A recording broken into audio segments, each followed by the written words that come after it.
What is up, guys? You got Not the Worst here, bringing another Black Desert online video, and today we are going through part 2 of the Hedeil Ball recap information here. So if you didn't catch part 1 previously, I'll link to that in the description below. You can check it out there before this one, because we're going to pick up right where we left off, just split them up into 2 so we didn't have super long videos for both, for one super long video rather.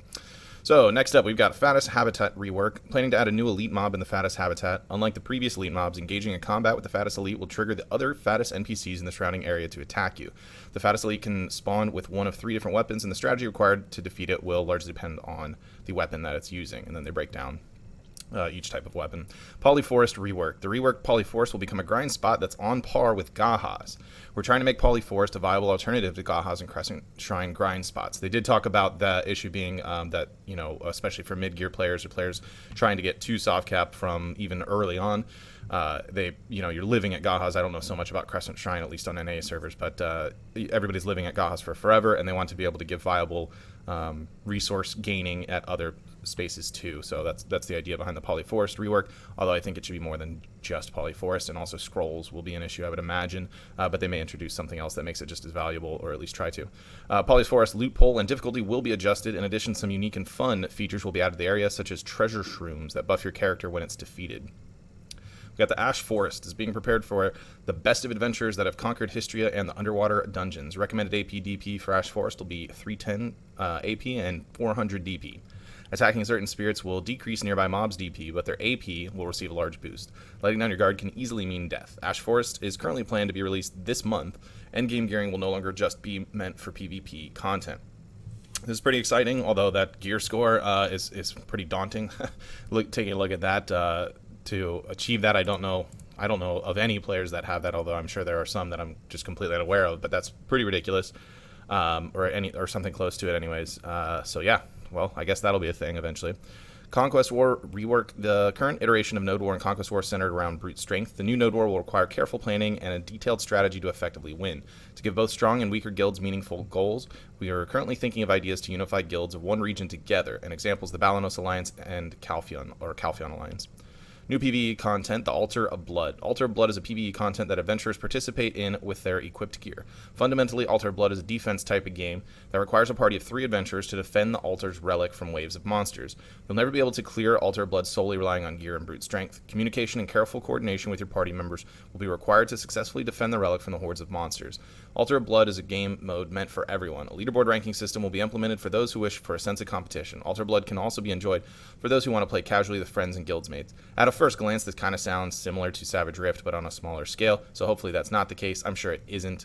Just kind of, initially reading that, it does feel that way, or maybe even, I don't even know if people still do Savage Rift. It could probably just be taken out entirely. I mean, if they got rid of Shadow Arena, why not get rid of something nobody does, unless I'm wrong and new players actually still do Savage Rift to gear up, but I don't think so. Console and PC BDO unified UI. The UI will be reworked so that the PC and console versions of BDO share the same UI.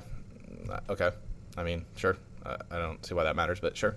In order for the UI to be practical and convenient, we require the adventurers to give us thoughtful and active feedback regarding it. Even if the UI feels unfamiliar and awkward at first, please try it and tell us how you feel about it.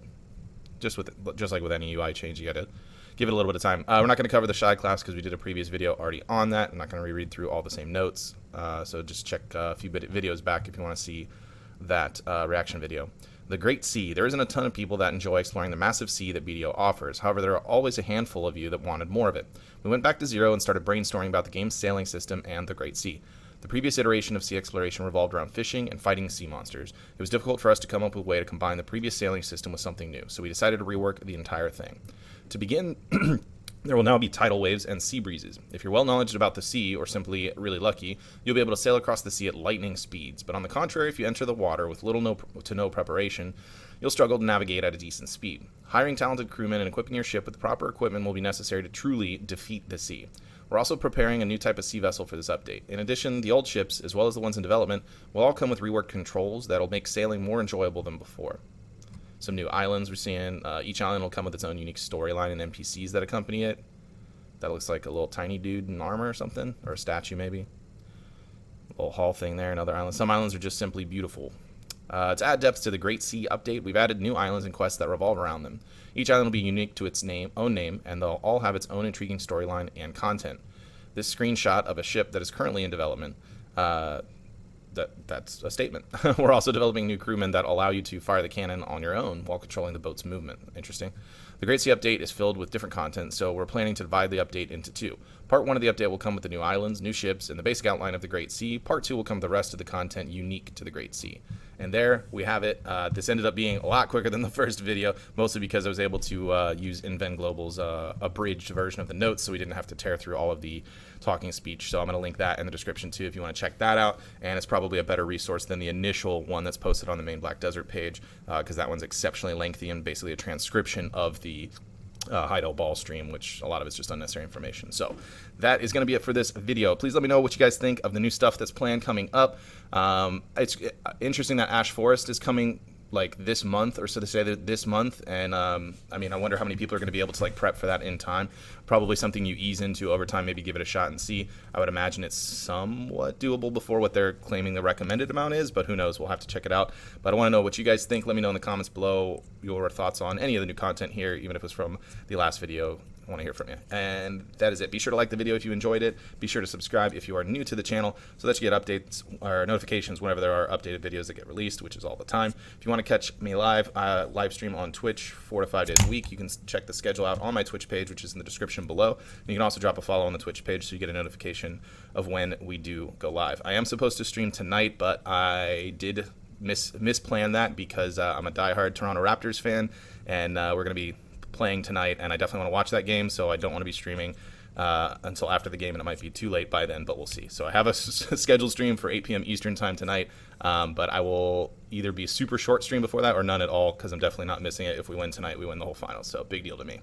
And if you're not a basketball fan, it means nothing to you, but you'll get it. Anyways, that's going to be it for this video. Everybody, thank you for watching, and I'll see you next time.